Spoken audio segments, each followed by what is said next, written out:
Okay, let us start with our prayers.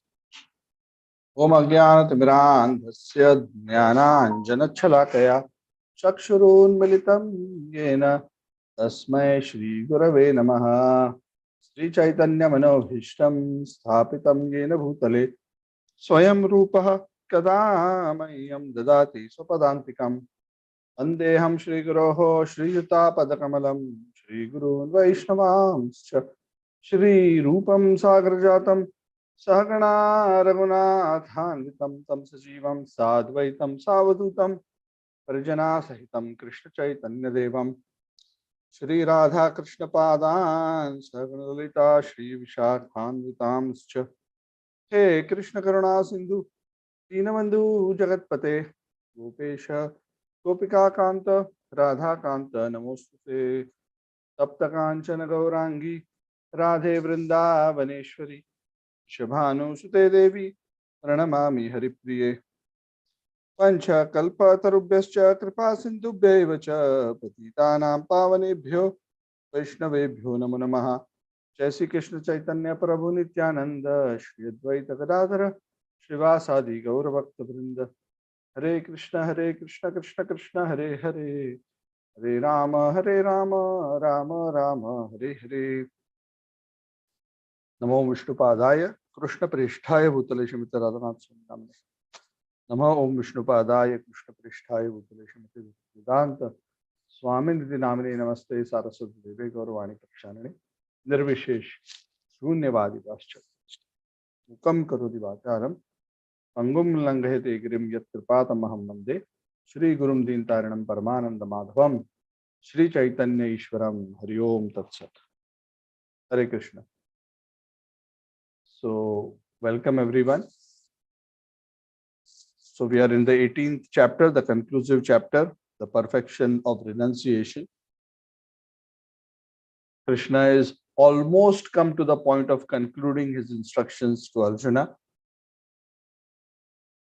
As you might have noted, and we have repeated this again and again, Krishna is summarizing the main reason, summarizing the philosophy related to the main reason why Arjuna was given the teaching of the Bhagavad Gita, which was essentially to show Arjuna a way of how he can overcome the predicament that he was in. His original question was, Yashreyasyan Nishitam Bruhitan. I'm so confused about my duty. I do not know what is it I'm supposed to do or not supposed to do. But I think maybe I should do this. I think maybe this. But this also has problem. But that also. So he made so many propositions, but he himself got confused because he was not sure what to do. And finally told Krishna, you tell me. Yashreyasyan Nishitam Bruhitan. And the essence of Krishna's instruction was, what is the best thing for you to do? And essentially Krishna, the bottom line, in terms of his specific question, of course, Krishna's final instruction goes one level beyond this. But in the context of the battle and the decision about whether to fight or not to fight, because that was the immediate question that Arjuna wanted to be answered, because Arjuna's question to Krishna in the beginning was not that, no, I'm just about to go to battle, I may die, please tell me how to achieve Krishna Prem. No, I don't know whether I'll live or not, so please instruct me how to develop Gopi Bhav. His question was not like that. Arjuna's question was a result of the situation that he was placed in, the perplexity he was placed in terms of his duty. And that is why most of the Gita is focused around the concept of dharma, karma, duty. Of course, the perfection of duty is devotion, but that's another point, and Krishna indicates that also. But the immediate question that Arjuna is grappling with is what I should do so that I am not implicated by any kind of sin or misfortune. And Krishna is telling Arjuna, running away is not the solution. Not fighting is not the solution. Krishna has analyzed it in detail. Why? How? He says you must fight. It's also your nature to fight and you must fight. But don't be impelled by the modes. If the secret of karma-less work or work without bondage is to work as per duty, without attachment and for the Supreme. Work as per your prescribed duty, which is based on your modes. But that work should have the qualities of detachment and dedication to the Supreme. Then you will not be affected. And that is what Krishna has been summarizing for the 18th chapter, because the 18th chapter began with the question, tell me what is the difference, what is this sannyasa and what is tyaga?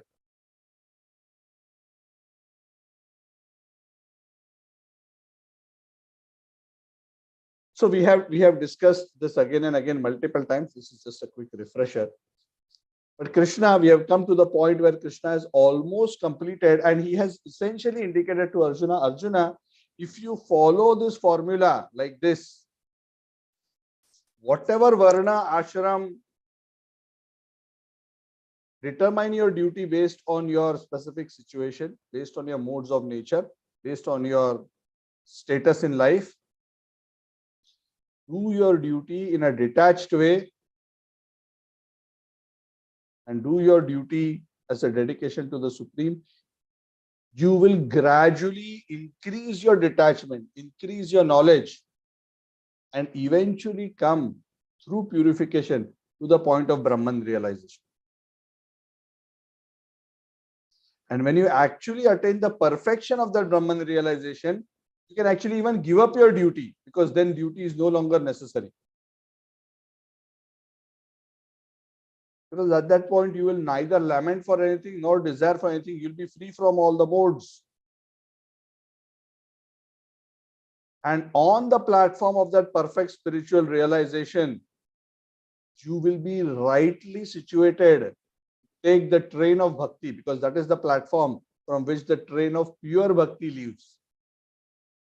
Because pure bhakti is nirguna bhakti. It is beyond the modes. Bhakti can be practiced earlier as a sadhana. But sadhana bhakti, most of the times, may be pure in terms of the explicit motivation, but is often infected with the modes because of one's own condition. Right? Because to do without any material motivation is not a switch. It's not that if I tell you today in class, okay, from now onwards, everything should be done for Krishna. And like, oh, yes, Prabhuji, we agree. And all of us, including myself, turn a switch.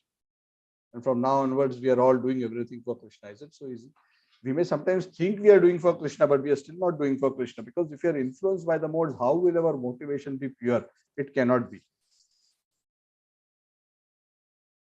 Anyway, so Gunamayi Bhakti is there, but Shuddha Bhakti, Para Bhakti begins or is built on top of the foundation of transcendence from the modes. And Krishna says that is the platform. And then Krishna says, you can attain up to Brahman realization through this process of Nishkam Karma Yoga.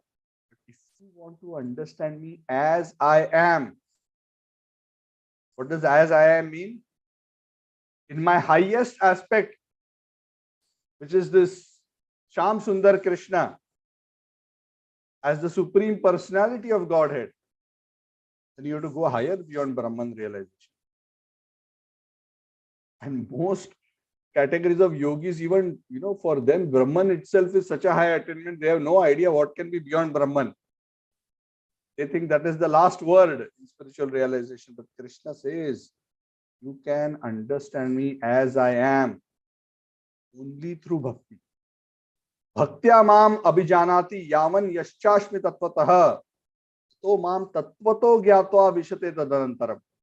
Having understood me in truth through bhakti alone, can you enter into my spiritual abode? Otherwise, you will remain at Brahman, which is on the periphery.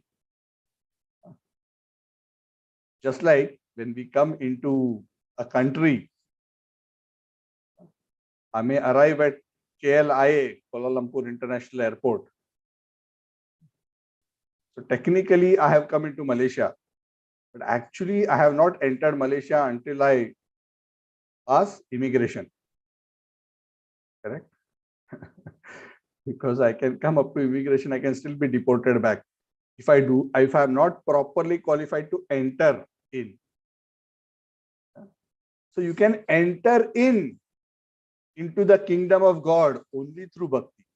Otherwise, you can come up to the immigration counter. This is the Brahman Jyoti. And even to come up to immigration counter, you have to be at the Brahman level, because that is the platform of entry. So it is not a mean achievement, it's a very high achievement, but still it is not good enough. And you will be let in by the immigration officer only when you show the visa of Krishna Prem. You show the visa, you see? Krishna Prem. Oh, okay. Then you can enter, because everybody in this kingdom is pure lovers of God. So unless you have the visa of pure love, nobody is allowed entry. And that is what Krishna says. When you have pure love, you will understand me fully. When you understand me fully, you can enter into the spiritual. If you have partial understanding of me, you can go up to Brahma Jyoti. You can be free from cycle of birth and death, but you cannot personally associate with me. You cannot develop a personal relationship with me. That is special.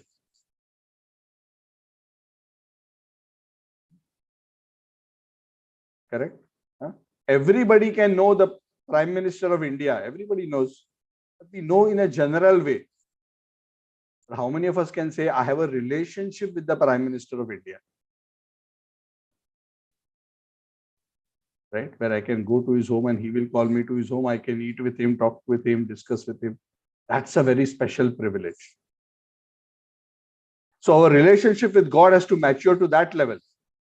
Not just about knowing Krishna is God, but about loving him and developing a personal relationship. So Krishna, after explaining all this up to the point of explaining to Arjuna that if you want to make your spiritual journey all the way to the end, you must have bhakti. Yes, you have to be free from the modes, but unless you add bhakti, pure bhakti, you cannot understand me as I am. And that is why Krishna, after this point, he starts recommending to Arjuna that Arjuna, that is why my suggestion to you is, rather than going through the whole long process that I have described just now, my suggestion is, ultimately you have to develop love, ultimately you have to connect with me. Why not directly engage in my bhakti by working for me? Working for me means working for me, Krishna, directly, rather than, taking this process of Nishkam Karma Yoga and renouncing your fruits to achieve mukti. Do the work directly as an offering to me. And that's why in verse 56, the Lord says that will directly lead you to pure, to enter into, to be liberated from this material world and come to me. Come to me in terms of the final destination, my supreme abode. Sarva karmani api sada urvano madvyapashrayah mat prasada tavapnoti shashvatam padam avyayam. Those who are my pure devotees, Arjuna, because they are under my protection, I am taking care of them personally and I am protecting them materially and spiritually. And because they are dedicated to work for me, even though they are doing all kinds of activities, I ensure that they are not entangled. By my mercy and my arrangement, such a devotee reaches the supreme abode. Verse 56. What does this actually mean? Why does Krishna especially says, Mat prasadat avapnoti? What does that mean? By my grace he attains. Previously, across all this process, Krishna did not mention mat prasadat avapnut. He says, if you follow that process properly, you can come up to Brahman realization. But after that, you have to continue to bhakti, then you can enter my abode. But here Krishna is saying, if you simply work for me as my devotee, I will give you the necessary protection and grace to transfer you to the spiritual world. What that means is, Krishna is explaining the special protection and the special opportunity that the devotee is given, that Krishna himself takes responsibility to deliver the devotee. Krishna himself takes the responsibility to ensure that the devotee is not entangled, as long as the devotee is sincere and as long as the devotee is sincerely engaged in following his instructions, either directly or following his instructions in the form of following the instructions of the spiritual master. Because there's no difference between following Krishna's instructions and following the instructions of the Guru. Because Guru is the representative of Krishna. And that is why Krishna says in verse 57, Chetasa sarva karmani mai sannisamatparaha buddhi yogam upashritya machitta satatam bhava. That is why, Arjuna, my recommendation is this is better. Just fix your mind on me. You offer all your activities to me. Just depend on me and my protection. Why you want to take the risk of following such a complicated, difficult, challenging process where anytime Maya can ensnare you? Yes, there are so many types of yogas, but those yogas which are not explicitly taking shelter of me with love and devotion, they do not have that privilege of getting my personal insurance coverage. I give personal insurance. If you pay me the premium of devotion and the premium of offering all your activities to me in love, my insurance coverage is comprehensive. I will protect you from material disaster. I'll protect you from spiritual disaster. I will transfer you to the spiritual world. Comprehensive coverage. Even if you happen to make a mistake, if it is a mistake by mistake. What does mistake by mistake mean? Means you don't deliberately do it. You don't say that, oh, I am devotee, now I can do, I have Krishna's guarantee. You go around doing mischief. Then Krishna will give you one slap. Tight slap.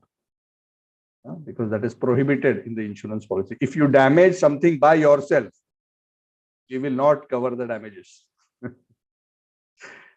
Like in the car, if accident is one thing, but if you say, I took a stone and I hit it on my windshield and broke it, and then I put my car on fire, now please give me money back. Say, no, please read the fine print.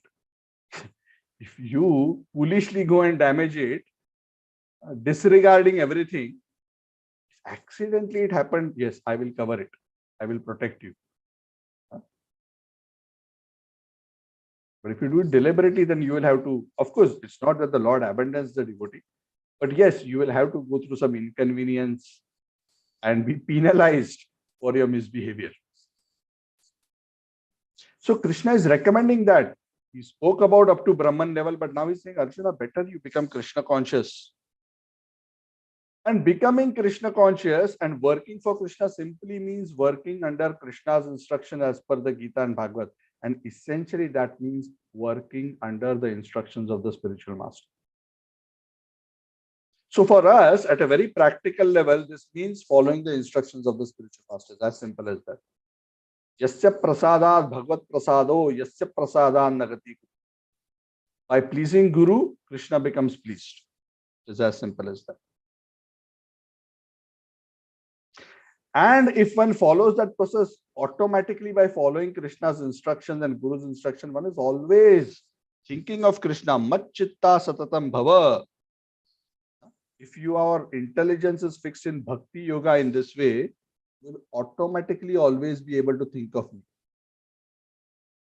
That is why devotees who are continuously engaged in sadhana and seva, in all activities of their life, they can see Krishna's connection. Somehow they are able to connect Krishna, and that is the beauty of Krishna consciousness. And Krishna goes on to say, Machchitta sarva durgani mat prasadat tarishyasi. There are so many difficulties, there are so many challenges. If you understand what I just explained to you and you become conscious of me, Krishna conscious. Mat chitta. Mat means Krishna. Krishna chitta is Krishna consciousness. So if somebody asks you, where is Krishna consciousness explained in the Bhagavad Gita? It's explained many ways. Mat chitta means Krishna conscious.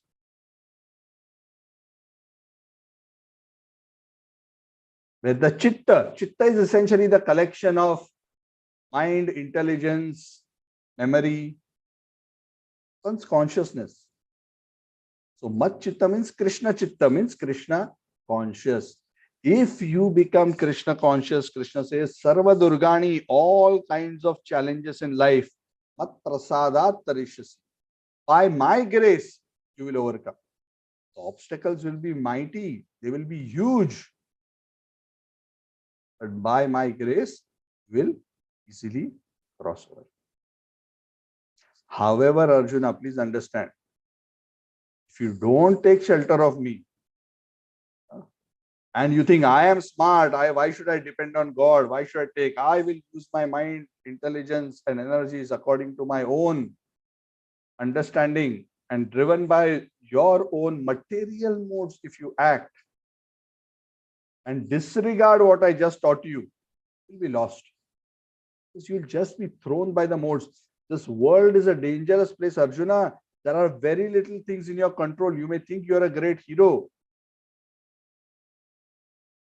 But big heroes are crushed and pulverized by the power of time. So trust in my power. Take shelter of me.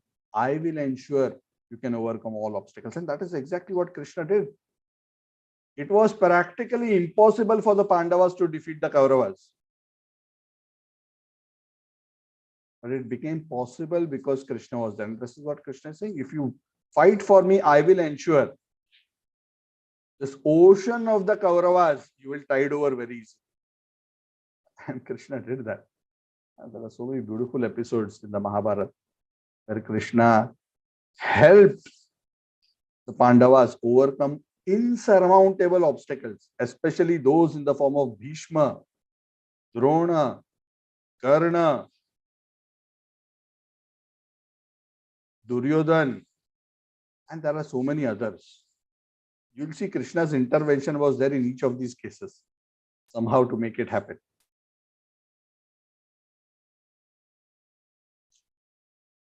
And having said that, Krishna warns Arjuna that if you don't follow, what will happen? He says, Arjuna, you have been stubborn at the beginning of this conversation. You have been stubborn that you want to follow whatever you want to do. And you decline to fight. But let me tell you one thing. You don't understand the power of the three modes. You are saying you will not fight and you will go to the forest. I am telling you right now, your nature as a Kshatriya is so strong because of your modes of nature. Even if you want to go away, you will not be able to go away. You will be compelled to fight.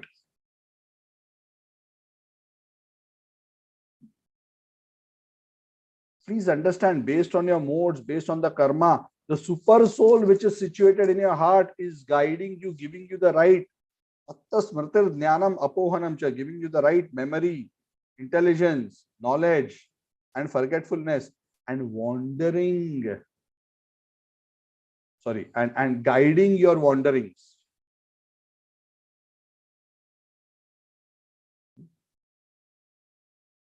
Ishvara Sarvabhutanam Riddeshe Arjuna Tishtati.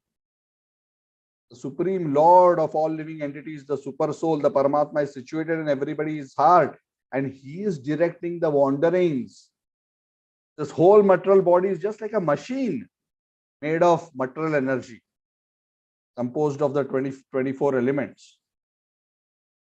But the directing of this machine, the soul thinks he is in control. But actually, the soul is not controlled. The Paramatma is directing the wanderings. So an intelligent person who understands that the Paramatma is in control and not that the soul is in control, foolishly out of false ego, that's what the soul thinks. Wouldn't it be intelligent for the soul to take shelter of Paramatma, because Paramatma is going to guide your destiny and take you to the right destination. It is the Paramatma who's going to make things possible. It is the Paramatma who has to give you the right memory, the right intelligence, the right skills, the right capacity, and remove the obstacles in your path so you can achieve what you want to achieve, materially and spiritually. So take shelter. Tameva sharanam gaccha sarva bhavena bharata. Take shelter of him. Surrender to him utterly. Arjuna, don't be driven out of false ego. Take shelter of him. He will direct everything. He will make sure by his grace, like what I just explained, if you take shelter of him and become Krishna conscious, you will attain the transcendental environment. Again, Krishna is emphasizing to Arjuna, take shelter. So Krishna explains to Arjuna two ways how he can take shelter of the Paramatma. One, by understanding that if you are Krishna conscious, the Lord, by the Lord's grace, all obstacles will be removed. But then Arjuna, Krishna explains to Arjuna, even at a more deeper level, Arjuna, understand how this works. If you're not very convinced how this works, let me explain to you. This works because ultimately everything happens by the will of the Paramatma, who's situated in your heart, everybody's heart, in each and every atom. You and the others have no control. Yes, you have your karma, but how that karma is dispensed, how events will manifest, the Paramatma has control beyond your karma and can fix your karma, can manipulate your karma, can remove your karma, can make all the biggest obstacles disappear if you take shelter of it. It's fully capable. So that is intelligence. So I have explained to you, Arjuna, this knowledge about the super soul, which is an even deeper knowledge than the knowledge of Brahman that I gave you earlier. Previously, I explained to you the knowledge of Brahman, that by working with detachment and doing your duty properly in detachment, you can attain the Brahman platform. But this is even higher. Yes, you do your duty. You do it with detachment, but do it for the pleasure of the Paramatma. By taking shelter and depending on the Paramatma. By serving him in that way. That will be more effective, because that will give you his protection and grace, which is not available just for the Brahmavadi. So Arjuna, I have now explained everything that you need to know. Whatever you need to know, I have already explained everything. So now please carefully deliberate on whatever I have explained to you.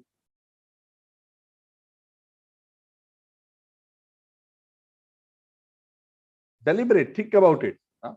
This is not some film story that I have told you. This is very serious, deep spiritual knowledge.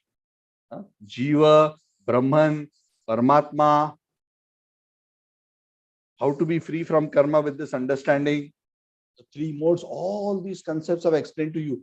So now just take some time and think about it carefully. Deliberate on it carefully. And after you have deliberated, Arjuna, then you do as you wish to do. Very interesting. After almost 700 shlokas of instructing Arjuna,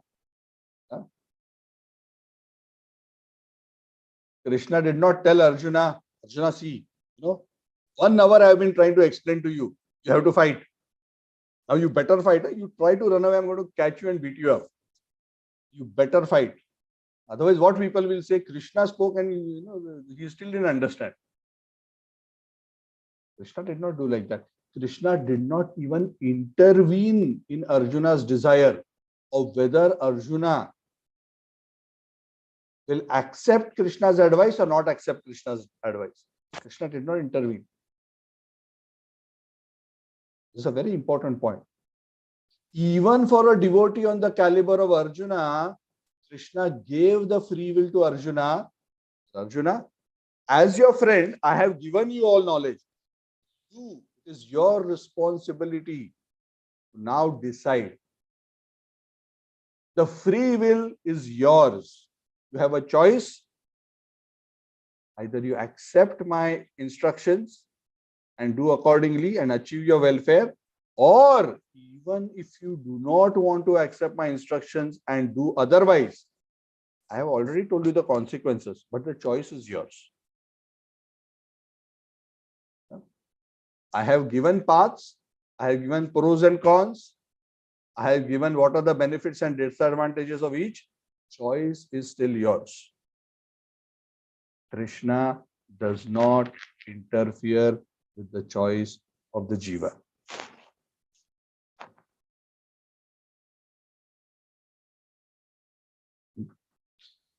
But Krishna explained everything. Krishna explained about karma, Krishna explained about jnana, Krishna explained about bhakti. 18 chapters have been spoken. And this is actually Prabhupada also oftentimes would tell that even as teachers of Krishna consciousness, it is not our duty to force people. We are not into, tricking people to convert them. We want to make lovers of Krishna. We want to create lovers of Krishna. We want people to dedicate their heart. We don't want people to just say, just because we have given them some money or some special privilege, I owe my allegiance to Krishna. Krishna is my savior.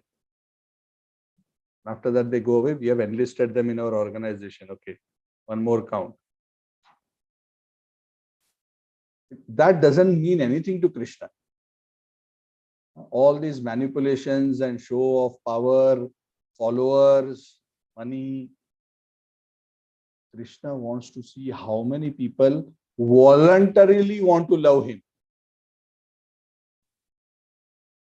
Of course, Krishna is so attractive. Those who actually come in contact with him and who are not envious very easily fall in love with him. But it takes some time because we are such a rusted piece of iron that even when a magnet is nearby, you do not immediately get attracted. We have to remove the rust a bit. But the great acharyas always following Krishna's mood. We always share knowledge, but the decision to accept it and surrender to Krishna always lies with the jiva. Nobody can force. Even Krishna doesn't force. Prabhupada would say, even if a living entity in Goloka Vrindavan were to tell Krishna, Krishna, enough now. Can I go down to earth? I'm just bored every day. What to see you, to talk to you, to dance with you. Can I go down to Indra Loka? Some nice dance parties are going on there. Of course, in reality, this will never happen because a person in the spiritual world is actually relishing such joy. For them, they can clearly see that material things are, illusory and useless. But even if in theory this were to happen, Krishna would say, yes, the door is always open. I'm not holding anybody back. We can still choose if we wanted to leave. And that is one thing that Krishna doesn't take away from the jiva at any point in time, which is free will. So if somebody asks you what belongs to you, actually in one sense, even your soul doesn't belong to you because your soul is a part and parcel of Krishna. But the one thing that Krishna doesn't claim anything over is your free will. Your freedom to decide what you want. You can decide to be eternally in hell also, that's your choice. You can decide to love Krishna is also your choice. Your decision to just go on roaming in the 14 planetary worlds, life after life after life, endlessly, is also your choice. Krishna will make knowledge available, but he will not force. So this is a very important point, and that's why I'm spending some time exploring and discussing this. And that is why Krishna emphasizes deliberate on this fully, and then do what you wish to do.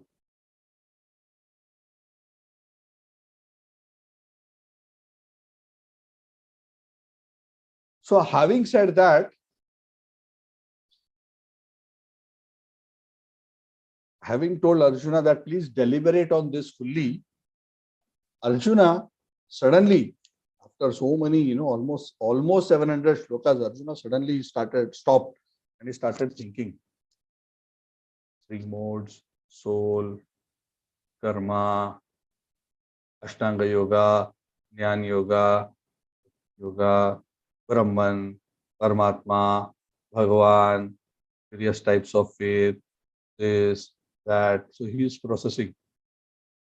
So many things have been spoken about, practically all kinds of things. So Krishna saw, like when we see sometimes, on our computer screen, spinning, processing, and the output is not coming out. So Arjuna is processing so much to process. See, even great scholars, after reading and studying the Bhagavad Gita, still cannot figure out what is actually the final conclusion. People are bewildered. Because it's such a deep truth. It's such a deep secret. So when Krishna saw Arjuna's intelligence still processing, then Krishna intervened. Krishna said, Arjuna, because you are my very dear friend, normally I will not. Beyond this, I've taught you all the syllabus. And I've given you the exam paper. And the exam paper, you have to decide what is your final choice. But because you are special, because you love me so much, you are my private tuition. I'm going to go a little bit out of the way to help you a little bit more so that you can give the correct answer. But only because you are my very dear friend. I will not do this for anybody else. For others, I am very impartial. But what to do? My nature is that for my devotees, I am very partial. I'm so possessive about my devotees. I just love them so much. So because you are so dear to me, I'm going to quickly summarize for you in 2 shlokas the entire Bhagavad Gita.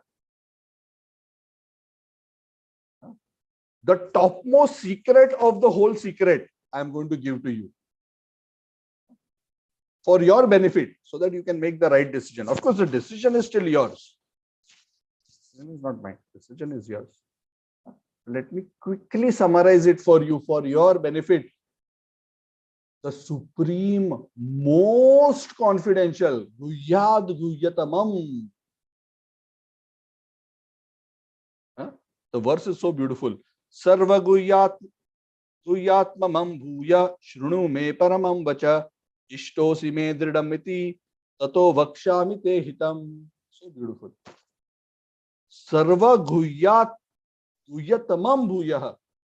That means again. It's just this word again. What does again mean?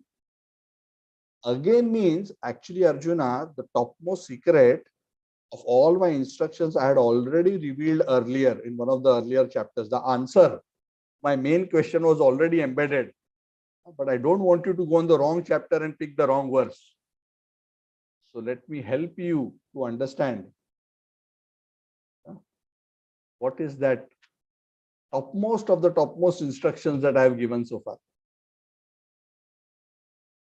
And then Krishna says in verse 65, Manmana bhava mad bhakto madhyajimam namaskuru Ame vaishyasi satyam te pratijane priyoshime. So beautiful. Has Krishna spoken this verse earlier in the Bhagavad Gita? Anybody? Yes, Prabhuji. In the ninth. Yes, Prabhuji. Ninth. In the 9th chapter, which verse? 9.35. 34. 34. Okay. Haribo. So 9.34. You know the interesting thing about 9.34, Krishna has already spoken this verse. And that verse, if you analyze it, is practically in the center of the Bhagavad Gita. Out of the 18 chapters, 9th chapter is almost in the middle. It is almost towards the end of the 9th chapter. So it is practically in the middle of the Bhagavad Gita. It is embedded right in there, the supreme instruction.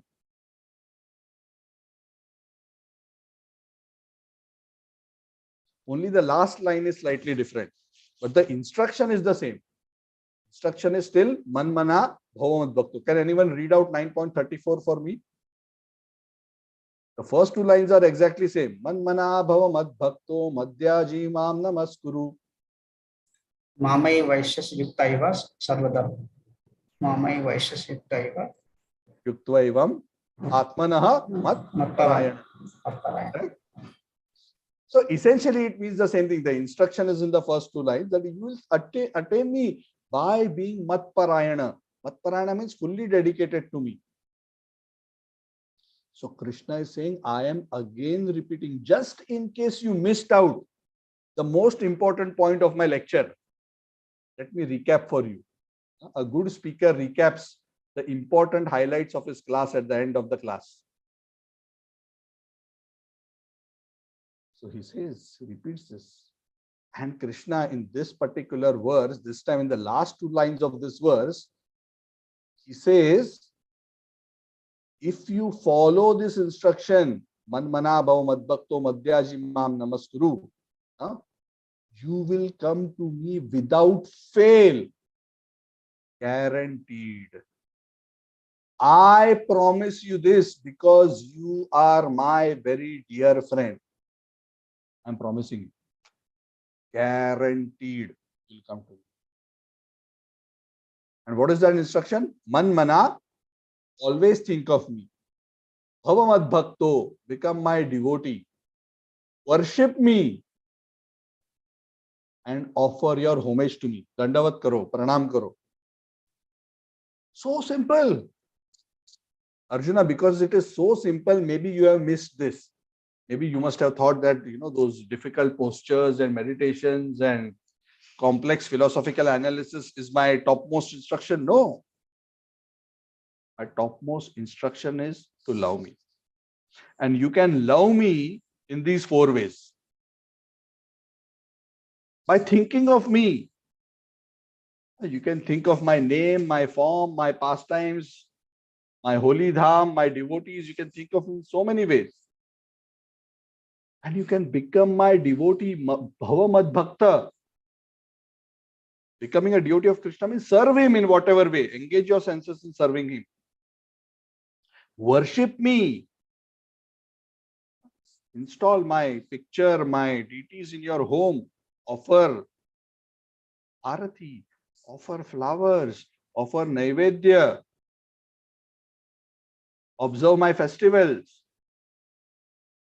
These are all ways in which I can be worshipped. And if you are finding this also so difficult, worship and service and all that, at least you can do dandavat to me. I hope this is not too difficult, Arjun. Just fall down flat in front of me, Krishna. I surrender to you. I am yours. I cannot do anything else, but I am yours. Whatever way you want me to take it, I am yours. Pay your homage. Best is if you can do all four. Man mana, bhava mad bhakto, madhyaji mam namaskuru. But at least one you can do. And if you do it, I guarantee you, Arjuna, my responsibility, not your problem. I already told you, if you take shelter of me, I become the protector. I become the deliverer. So I am repeating this to you. I hope you get the hint of what is the correct answer. Correct. How much more easier Krishna can make the answer? Huh? How much more? He summarized, he gave the answer practically, and he's guaranteeing also that if you write this answer, you will pass the exam with flying colors. And he's saying, I am guaranteeing it because he's only the examiner. He has set the paper also, and he's also the examiner. But then Krishna was thinking, Arjuna may feel, yes, surrender to Krishna, always worship, always think. But how can an ordinary person who's full of so many sins and contamination in the heart, correct? When we hear this, Manmana Bhav Mad Bhakto, we will wonder, oh Krishna, I want to do this, but I am unable to do this. I cannot always think of you because there is so much contamination in my heart. There is still so much material desire. I agree and I have faith in this goal, but I am unable to execute it immediately. What should I do? So in the next verse, Krishna says to give solace and encouragement to people like us who may be concerned that I am so contaminated, I am so sinful. How can I come to the standard of following this instruction? Krishna says, Sarva dharman parityajya mamekam sharanam braja aham tvam sarva papebhyo mokshayishyami ma shuchaha. Arjuna, don't worry about past sins. If you make a sincere effort to follow 18.65, I will free you from all past sins. No need to worry. In the process of taking shelter of me and always thinking of me, if at all you happen to neglect any material duties, you may think, oh, in surrendering to Krishna, what if I forget any of my prescribed duties? What if I fail in them or I do not perform them properly? I will get sin. Don't even worry about that. If you are able to take exclusive shelter of me, that duty of taking exclusive shelter of me overrides all other duty. You can abandon all other duties as long as you are performing this top duty. Correct? Sometimes when you have two works to do and you have only that much time and you have to select only one out of the two, what do? You will select the more important one, right? You will not select the less important one. You will select the more important one. Krishna is saying, if you are having a problem surrendering to me and so many other things in the world, if it is not clashing, you can do both. Of course, do your duties in a spirit of surrender to me, like what I explained earlier. But higher than simply performing your duties, even in a spirit of surrender, is to work for my pleasure. And that is why surrendering to me is higher than simply executing your prescribed duties. So it is even okay to abandon all varieties of religion. Surrender. And Krishna is giving the top answer. He's saying, see how high this standard is, how glorious this process is. Even those who are not very advanced don't have to worry. They can simply jump in. Sometimes you say, I want to learn swimming, but I may drown. Krishna says, don't worry. I am the lifeguard here. In this pool of bhakti, you jump. But please, you jump under instructions of Guru and the devotees. Don't simply jump foolishly here and there.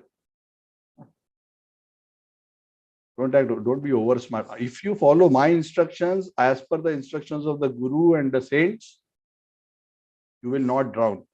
I will ensure you will not drown. Even if there are any other dangerous situations, I will ensure you will overcome.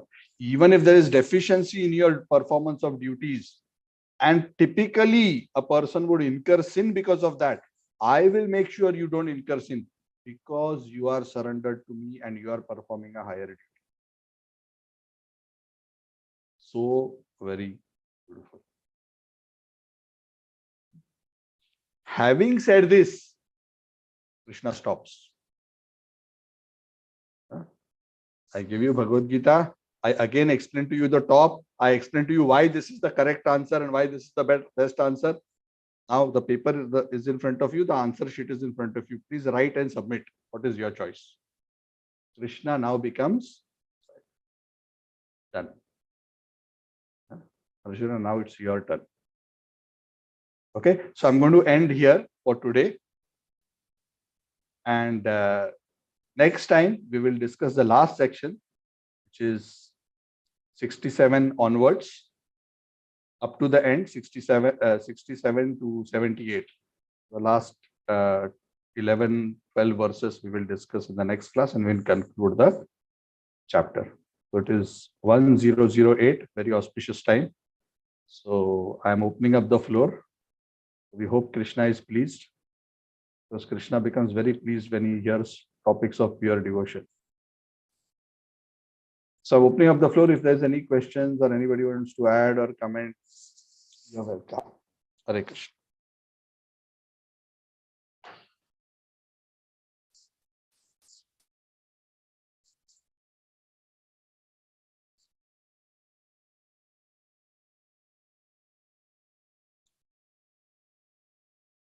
I think you're all stunned. Or are you all busy writing the answer to the final question? I do not know. Or you have still not understood anything? I do not know.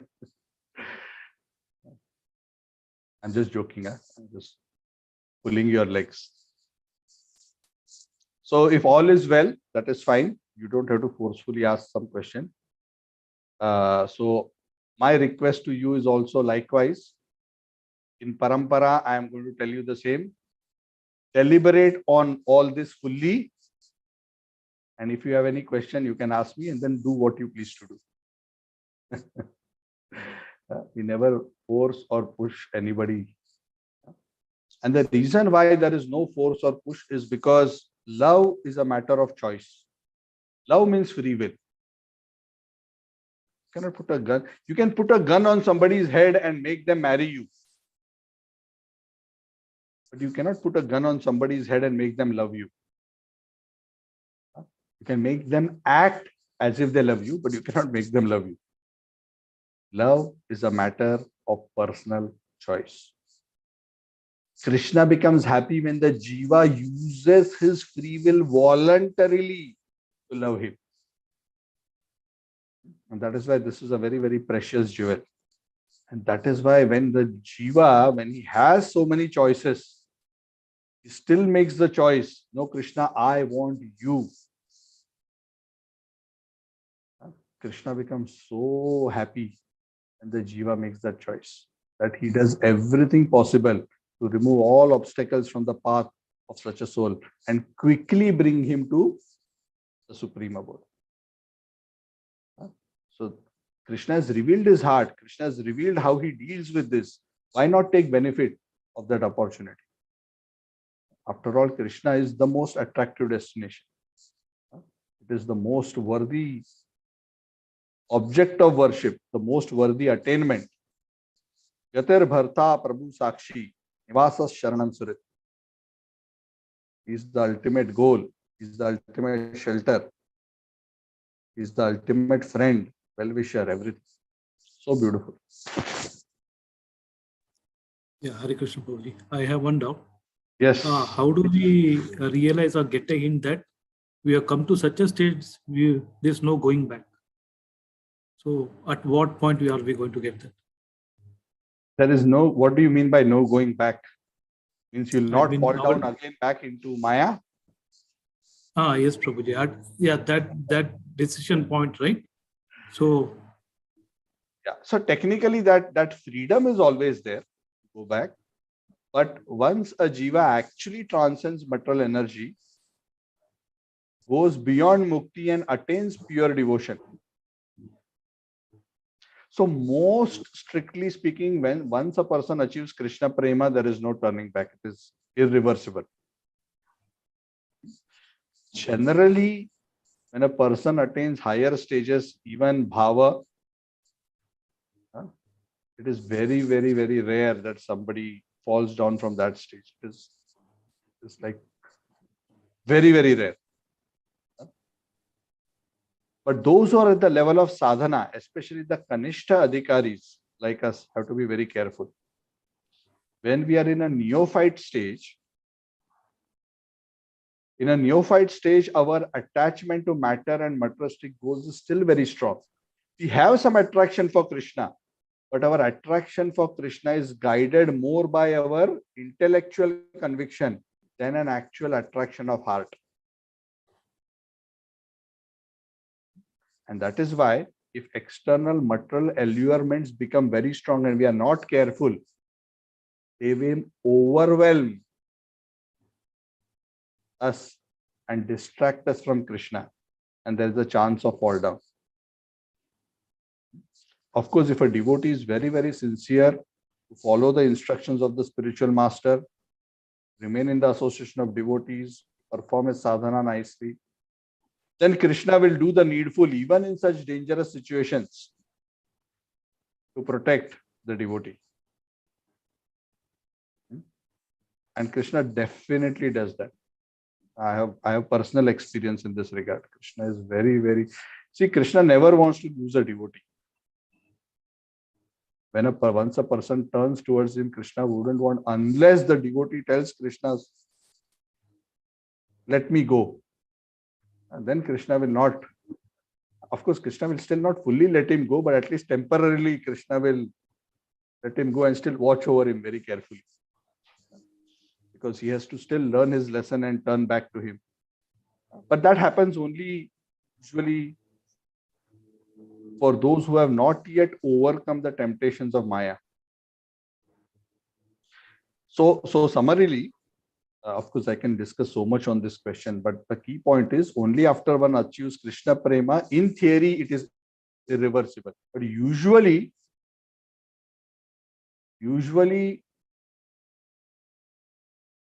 the majority of fall downs or reversal are in the Kanishtas. The Madhyam also very rarely falls down. Madhyam Adhikari is he who has, through significant spiritual purification, developed such a strong faith, spiritual faith, not intellectual faith, deep spiritual faith in the heart about the goal of pure devotion, that it's very difficult to move them. Such souls fall down not so much because of gross material allurements, but if they commit offenses, most of the times. There may be other situations also, but most of the time it is because of offenses to other devotees. But the vast majority of reversals are in the Kanishta stage. So when we are Kanishta, which we all are, at least I am,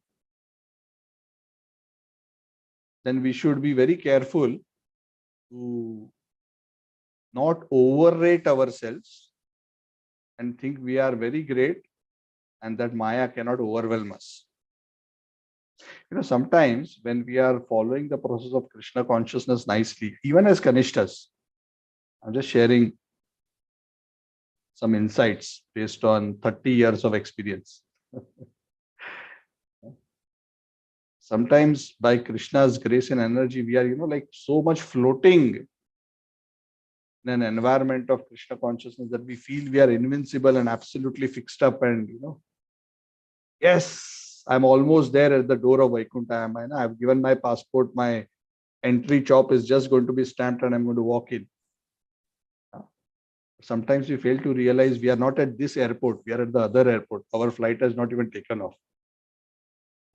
Because we have not even got the exit stamp from Maya, because we have not even transcended the 3 modes yet. So sometimes we just overrate, we just get overexcited and overrate ourselves and think we are very advanced. And that is why it's very important for sadhakas to have very strong association of like-minded souls. Sometimes through intense sadhana and good association and service, one may feel very, very Krishna conscious. And sometimes one may develop a false sense of nothing can shake me. But I just want to tell all of you that please be careful of not falling into the trap of thinking that I am so strongly situated that I cannot be deviated. That's a very big illusion. Even the greatest of advanced souls are extremely careful because Maya is very, very, very powerful. How powerful? You just flick your finger and the greatest of personalities will just all there.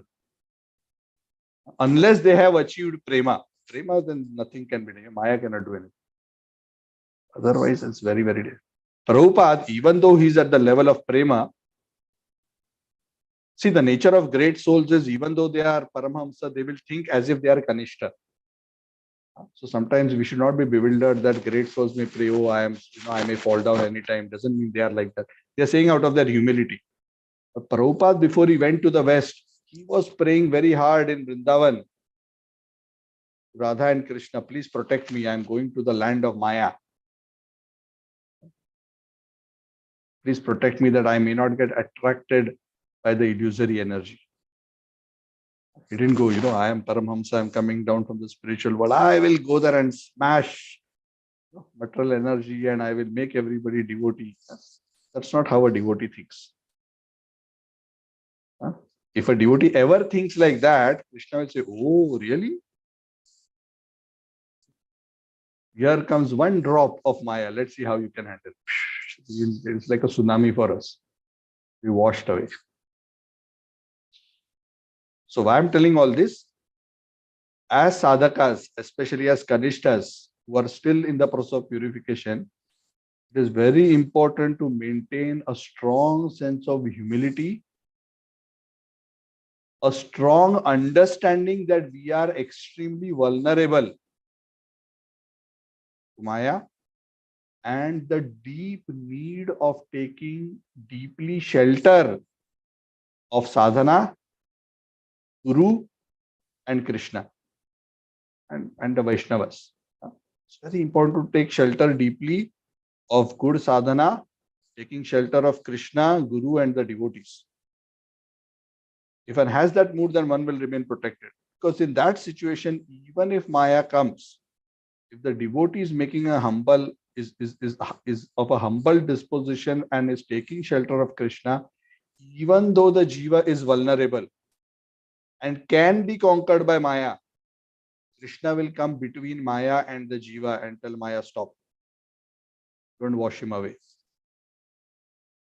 Krishna will stop. Krishna will not allow the devotee to fall. Guaranteed. 1,000,000%. So we don't have to worry if we are taking shelter. Don't have to worry. Krishna is telling, it is my job to protect you. You understand what I'm saying, Suresh Prabhu? Yes, Prabhuji. Yeah. Yes.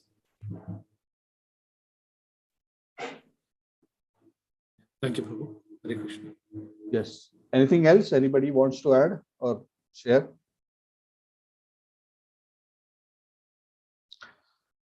Krishna is so kind, so kind, so kind.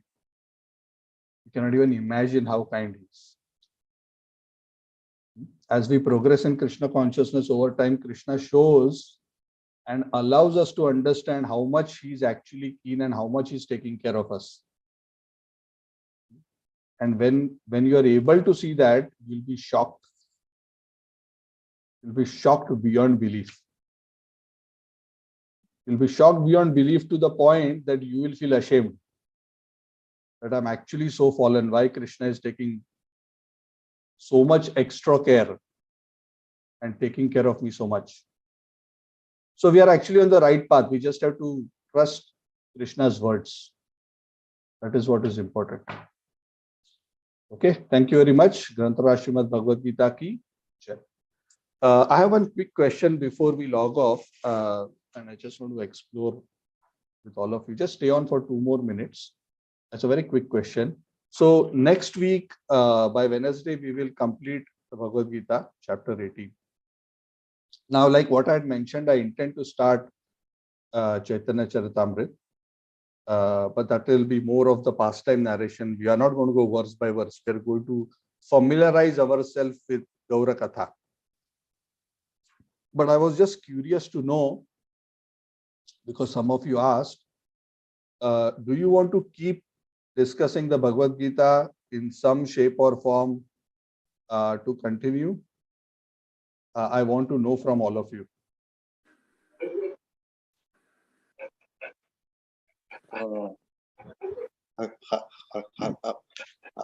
Hare Krishna, Prabhu. Yes, Sudhir Sundar. Prabhu, I think my view is that it's a good idea, because if we were still touch Bhagavad Gita, because I kind of feel that is the essence of the entire thing, because of course the what Bhagavatam and the what is that Chaitanya Charitamrita, it kind of talks about Gaura and also it kind of adds and also what is that enrich the entire process. But based on my personal opinion is that Bhagavad Gita is the what is that, it is kind of an anchor which kind of will kind of help because each time I don't know, I kind of feel is that each time when you kind of read or you what hear that same thing again, your what understanding and also depth will what change people.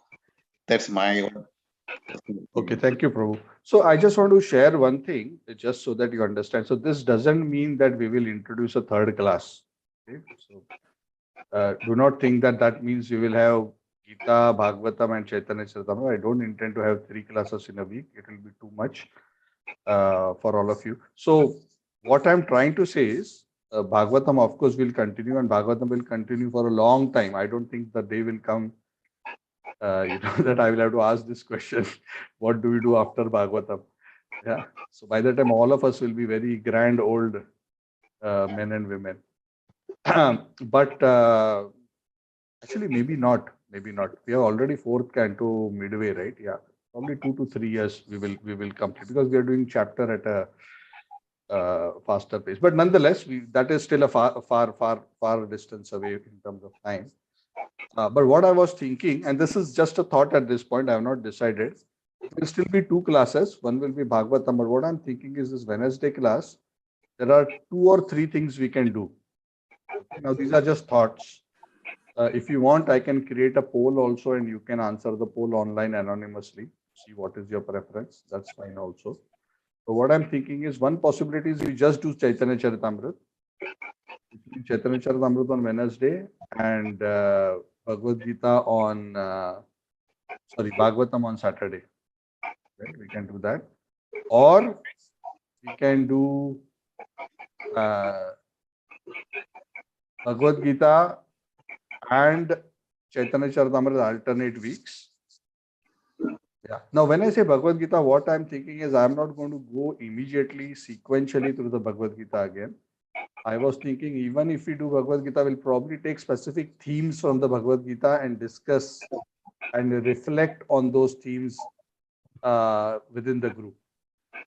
The theme can be demigod worship, theme can be 3 modes, theme can be Varnashram Dharma, theme can be Sannyas, theme can be Grahasthashram. These are themes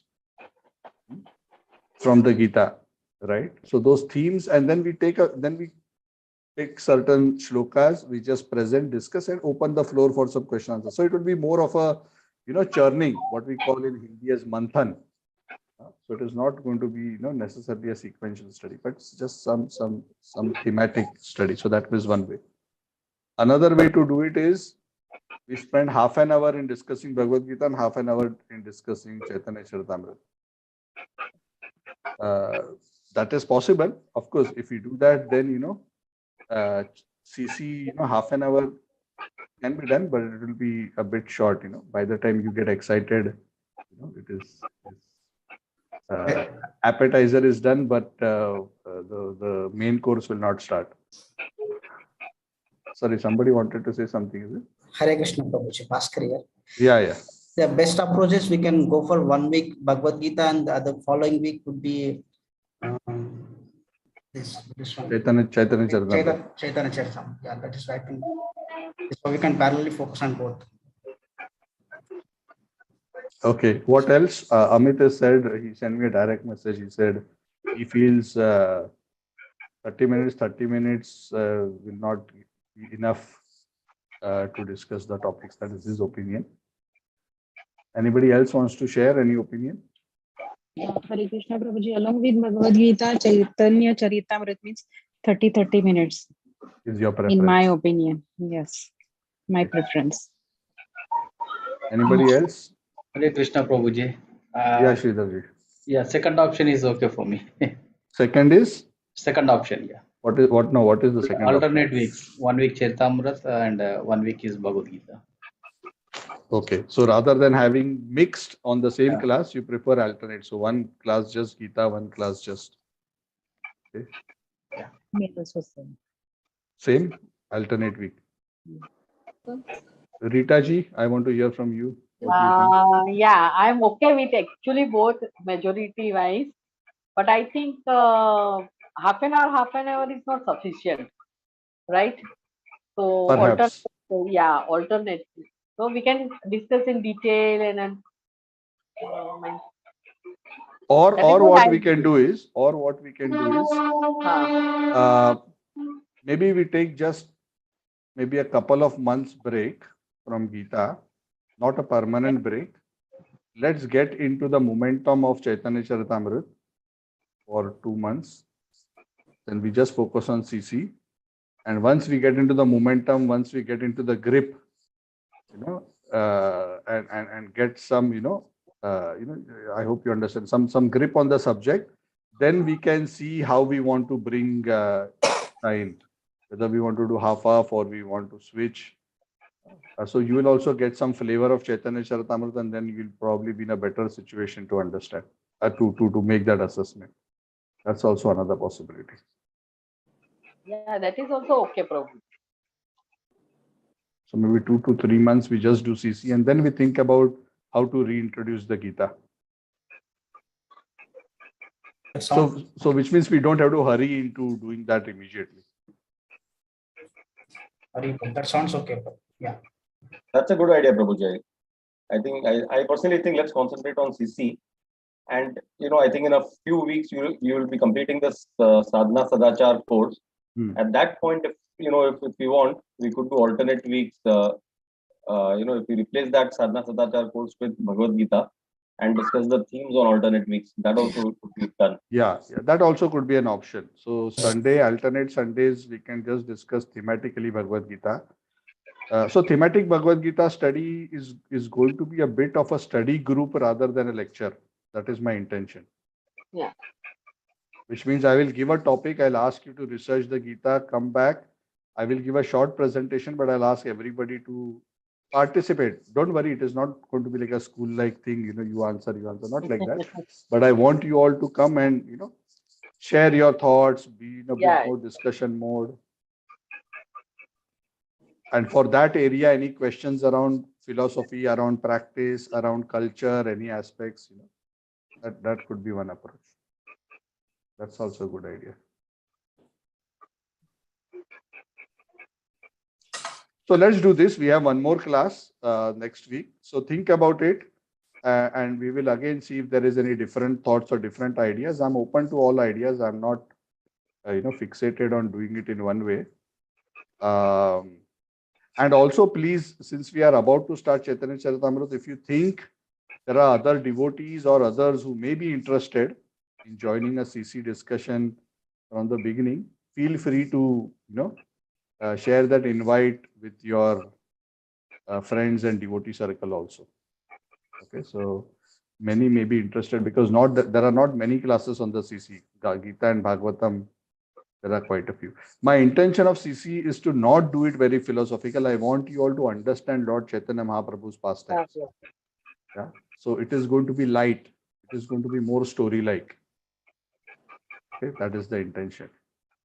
Wherever there is any philosophy, because there are some sections which are very deeply philosophical, so we will reflect on that a bit. But the flavor of Chaitanya Charitamrita is very different from Gita.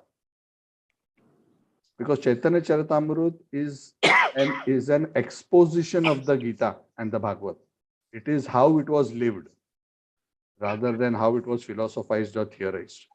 How it was lived by the Lord and his devotees. So it's a slightly different approach. So you'll get a good idea of how that approach is within a couple of months. And we can do that. Okay. Another thing, this Sunday we'll not have a class. I'm away over the weekend. We will resume our class. I think Wednesday should be possible next Wednesday, but I'll let you know. I think it should be possible. I'll be coming back from out of town on Wednesday. Hopefully, I'll come back before the class. If there's any adjustment, I'll let you know. Okay. So thank you very much. Nothing this Sunday. I'm just letting you know in advance because I'm away. So we will meet on Saturday. We will do our Bhagavatam class as usual. Okay, thank you very much. Granthara Srimad Bhagavad Gita ki jai, Srila Prabhupada ki jai, Swami Jai. Thank you, Prabhu. Hare Krishna.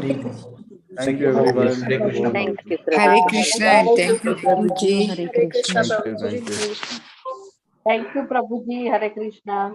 Thank you, everyone. Hari Bol. Thank you very much, Prabhu. Hare Krishna, Prabhu. Hari Bol, Gangotri Mataji and Vrinda Priya Mataji. It's nice to see you. Not Gangotri, sorry, Yamuna Mataji and Vrinda Priya Mataji. Thank you. Gangotri Mataji is not here today, I think.